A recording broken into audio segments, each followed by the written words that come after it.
मैले सुनेको थिएँ दाइ, मान्छेमा मन र आत्मा हुन्छ, त्यसैले त दुःख सुखमा सिङ्गो समाज साथमा हुन्छ। तर होइन रहेछ। कोही भोकै प्यासै लडेका छन् उद्धारको लागि, कोही भोकै प्यासै लडिरहेका छन् उद्धारको लागि, कोही एम्बुलेन्समा घाइते हालिरहेका छन् उपचारको लागि। तर अफसोस, म के भनौँ, त्यो लासको कानबाट सुन लुस्दै गर्ने गद्दारको लागि।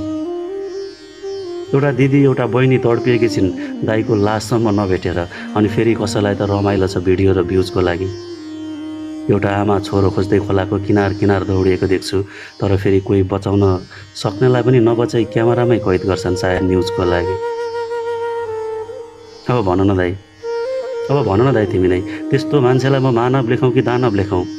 अब अति भयो, आज थोरै होइन, म धेरै छुच्चो बनिदिन्छु।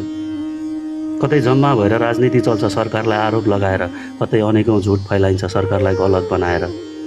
म कुनै पार्टीको मान्छे होइन, तर देशसँग प्रेम छ मलाई। घन्टी माटो सूर्य काङ्ग्रेस कसैसँग लगाव होइन, देशसँग प्रेम छ मलाई। गर्न सकेको हरेक कोसिस गर्दैछ सरकारले, उसलाई गर्न त देऊ पहिले। आरोप लगाउनु अगाडि गृहमन्त्रीको अनिदो आँखाहरू देखेनौ र तिमीले? म भन्दिनँ कसैलाई राजनीति नगर, तर कमसेकम हात खुट्टा नै छुट्टिएको लासमाथि त राजनीति नगर। यदि साँच्चै मान्छे हो भने मान्छेले मान्छेलाई गर्ने व्यवहार गर, सक्दैनौ भने गर्न सम्मान इज्जत मान्छेको। कमसेकम देश सङ्कटमा परेको बेला राजनीति त नगर।